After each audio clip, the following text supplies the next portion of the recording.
अस्सलाम वालेकुम। आज आपके साथ बहुत ही खस्ता मुंह में डालते ही घुल जाने वाले खजूरे की रेसिपी शेयर करने जा रही हूँ, जो कि आप महीनों तक भी इसे स्टोर करके रख सकते हैं। बगैर दूध बगैर खोए के ये खजूरे बहुत ही खस्ता बनकर तैयार होते हैं। तो चलिए बनाने का तरीका देख लेते हैं।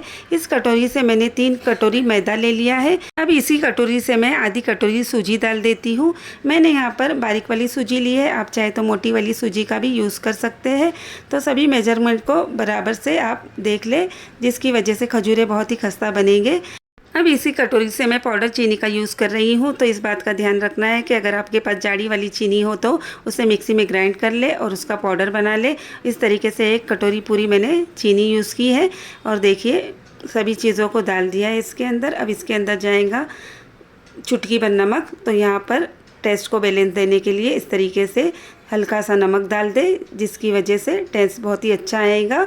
और यहाँ पर मैं डाल देती हूँ घी। तो मैंने घी को 4 टेबल स्पून घी ले लिया था और उसे अच्छी तरह गर्म कर लिया है। उसी के बाद इसे डाल दे, जिसकी वजह से खजूरे बहुत ही अच्छी तरह खस्ता बनेंगे।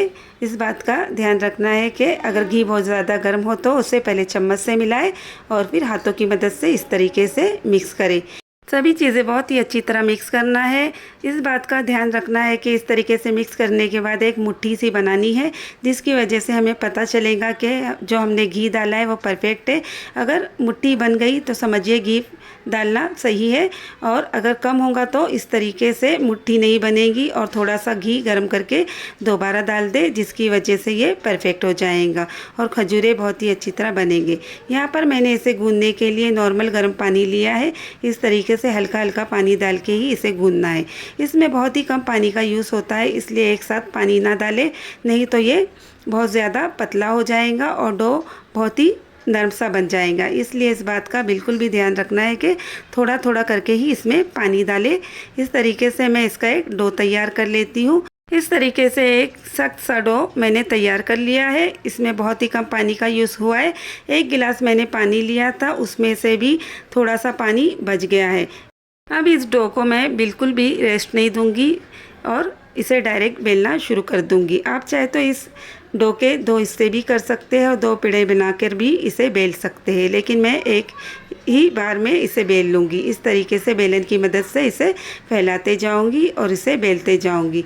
बहुत ज़्यादा इससे पतला नहीं बेलना है, बल्कि इसी तरह बेलना है कि 1 से 1.5 इंच की इसकी थिकनेस रहे। अगर आपने इसे बहुत ज़्यादा पतला बेल लिया तो खजूरे बहुत ही सख्त बनेंगे।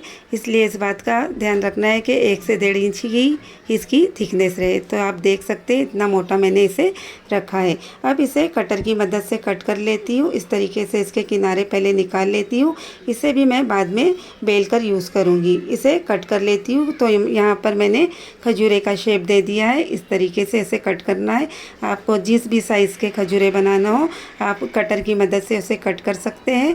तो यहाँ पर देखिए मैंने इसे अच्छी तरह कट कर लिया है और बहुत ही आसानी से इसके पीसेस बना लिए हैं।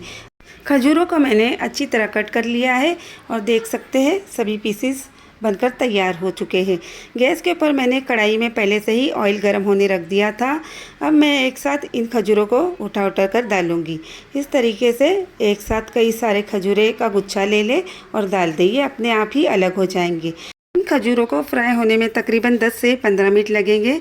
तो इस बात का ध्यान रखना है कि गैस का फ्लेम स्लो ही रखना है, जिसकी वजह से खजूरे बहुत ही अच्छी तरह अंदर से भी कच्चे नहीं रहेंगे और बाहर से भी बहुत ही अच्छी तरह ये फ्राई हो जाएंगे। तो यहाँ पर देख सकते हैं सभी खजूरे अपने आप ही अलग हो चुके हैं। इस तरीके से चम्मच चलाते रहे और इसकी वजह से ये सभी तरफ से अच्छी तरह फ्राई होंगे। तो यहाँ पर देख सकते हैं बहुत ही अच्छी तरह ये फ्राई हो चुके हैं और बहुत ही अच्छी तरह इसका कलर भी आ चुका है। अब इन खजूरों को मैं निकाल लेती हूँ एक झारे के ऊपर, ताकि जो एक्स्ट्रा ऑयल है वो निकल जाए। इस तरीके से सभी खजूरों को मैंने फ्राई कर लिया है और आप देख सकते हैं कितनी अच्छी तरह ये बनकर रेडी हुए हैं। इन खजूरों को आप मुंह में डालते ही ये घुल जाएंगे। इसे तोड़कर भी दिखा देती हूँ। आप देख सकते हैं ये कितने खस्ता बने हैं। उम्मीद है आपको मेरी वीडियो ये ज़रूर पसंद आई होंगी।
बोलो ना।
250 ग्राम चीनी ली है।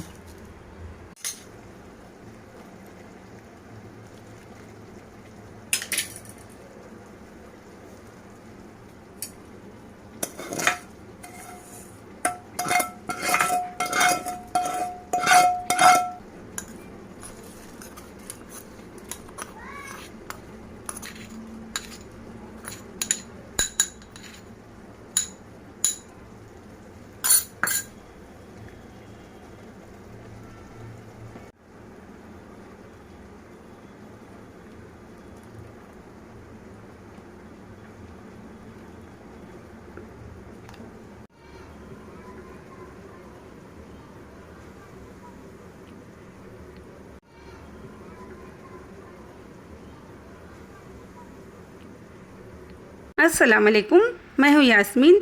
मेहनत फूड किचन में आज शाही टुकड़े की रेसिपी आपके साथ शेयर करने जा रही हूँ।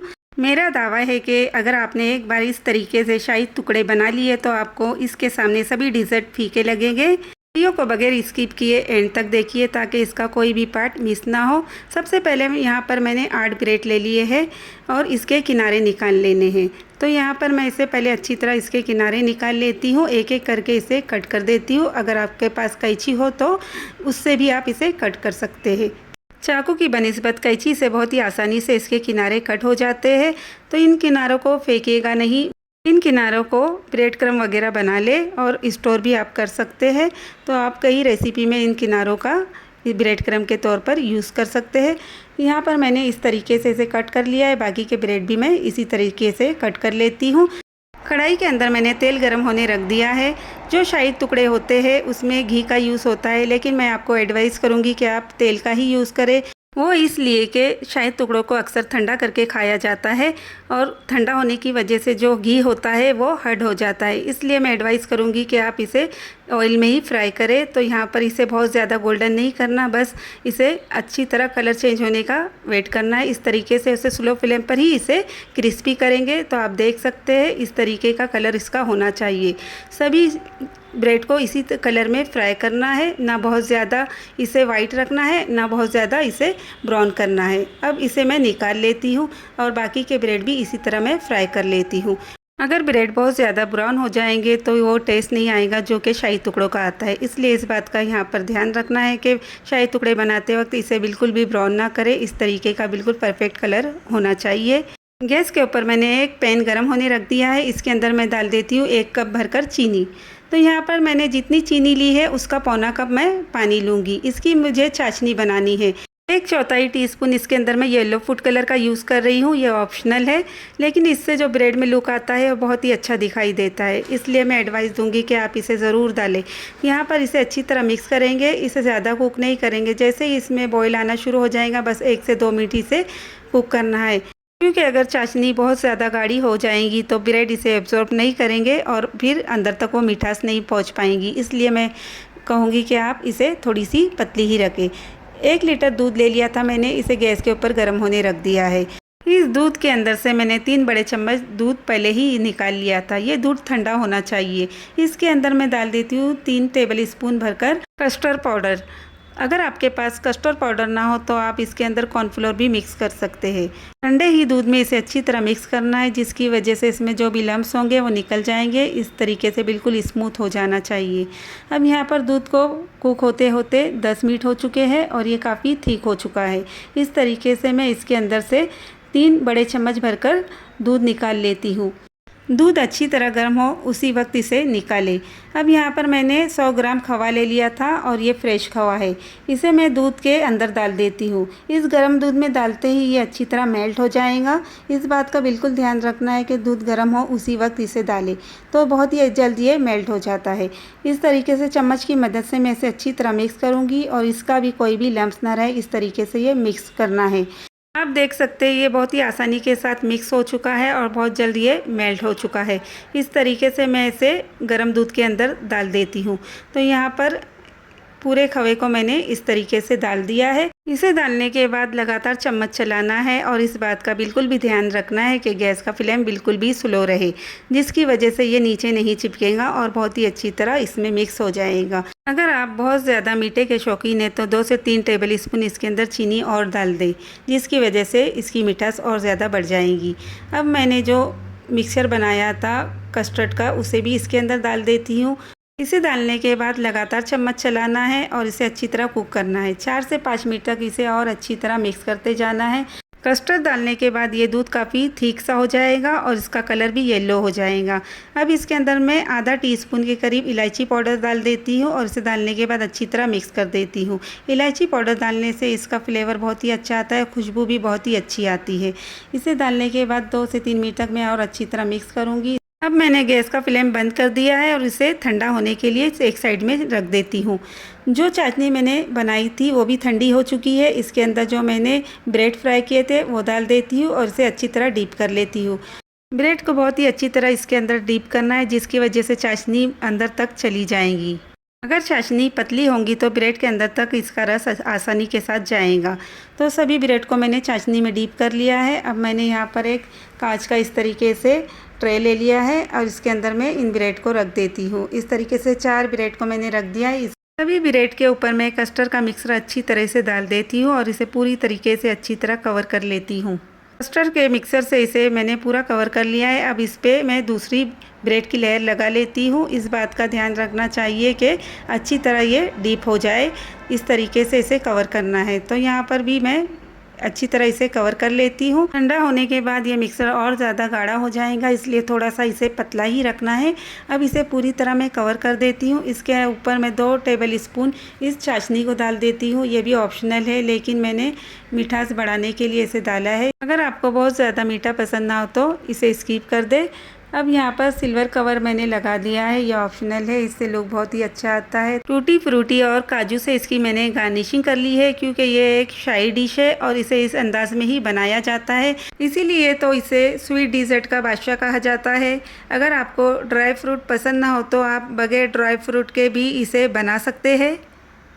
ये देखने में जितना ही खूबसूरत दिखाई दे रहा है उतना ही खाने में टेस्टी भी लगता है और यकीन मानिए ये बहुत ही बेहतरीन डिज़र्ट है। अगर आपने इस तरीके से एक बार बना लिया तो बिल्कुल आप इसे बार बार बनाना पसंद करेंगे। बिल्कुल शाही अंदाज में ये शाही टुकड़े बनकर तैयार हुए हैं। मिलते हैं फिर नेक्स्ट रेसिपी में, तब तक के लिए खुदा हाफिज़। अस्सलाम वालेकुम। रमज़ान स्पेशल में आज स्ट्रीट फूड मुंबई स्टाइल मालपुआ की रेसिपी लेके आई हूँ, जो कि बहुत ही टेस्टी बनकर तैयार होगा। इस मालपुए का टेस्ट बिल्कुल स्ट्रीट फूड जैसा ही होगा। तो चलिए देखते हैं इसे बनाने का प्रोसेस। एक पैन के अंदर मैंने आधा लीटर दूध डाल दिया है। दूध को अच्छी तरह बॉईल होने का वेट करना है। तो यहाँ पर दूध अच्छी तरह बॉईल होना शुरू हो चुका है और देखिए इस तरीके से अच्छा उबाल आने के बाद ही इसे इस तरीके से चम्मच चलाना है, जिसकी वजह से इसमें जो मलाई होगी वो नहीं जमेगी। तो यहाँ पर दूध अच्छी तरह गर्म होने के बाद ही इसके अंदर मैं 150 ग्राम चीनी डाल देती हूँ। क्योंकि मालपुआ रबड़ी वगैरह के साथ खाया जाता है और वो बहुत ही मीठी होती है, इसलिए आप इसमें कम चीनी का भी यूज़ कर सकते हैं। देखिए इस तरीके से दूध अच्छी तरह उबल चुका है और चीनी भी अच्छी तरह मेल्ट हो चुकी है। अब मैं गैस का फ्लेम कर देती हूँ ऑफ और इसे ठंडा होने देती हूँ। दूध को बाहर ही रखकर ठंडा करना है, बिल्कुल भी फ्रिज में नहीं रखना है। साइड में रखकर इसे ठंडा होने देती हूँ। जब तक मैं एक बोल के अंदर मैदा ले लेती हूँ। तो तकरीबन मैंने 250 ग्राम मैदा ले लिया है, इसे अच्छी तरह छान लिया था। अब इसके अंदर मैं डाल देती हूँ आधा टीस्पून के करीब इलायची पाउडर।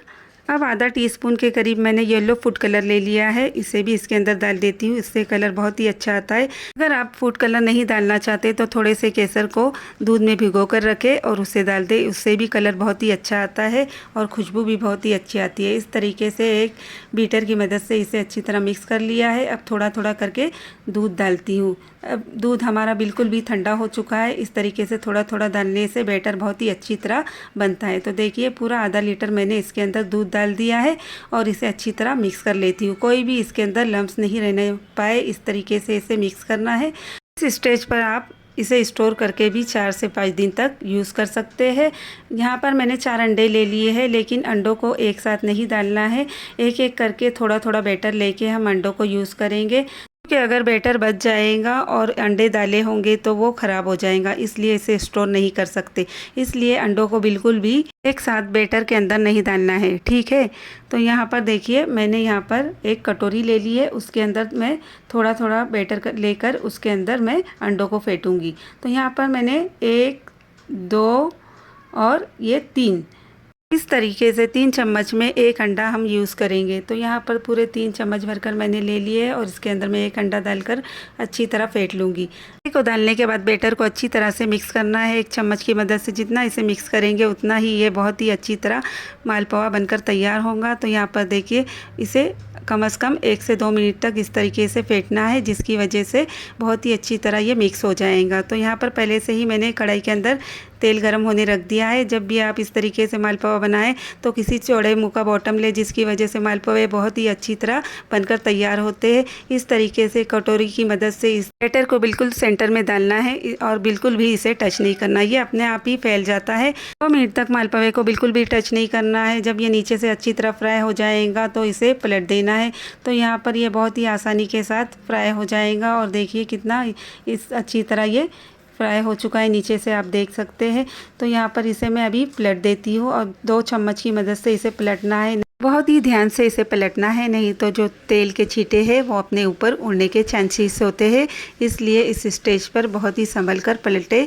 तो यहाँ पर देखिए दूसरी तरफ से भी इसे अच्छी तरह फ्राई करूँगी। आप देख सकते हैं कितने कम चीज़ों से ये बनकर तैयार हुआ है और बहुत ही आसानी से घर पर बनकर रेडी हो जाता है। बाहर से जो हम ख़रीद कर लाते हैं मालपुए वह काफ़ी महंगे होते हैं, इसलिए आप घर पर ही इसे बनाएं, क्योंकि ये बच्चे बड़े सभी की पसंद होती है। और कोई इसे मिल्क मेड डालकर खाता है, तो कोई रबड़ी डालकर खाता है, कोई मलाई डालकर खाता है।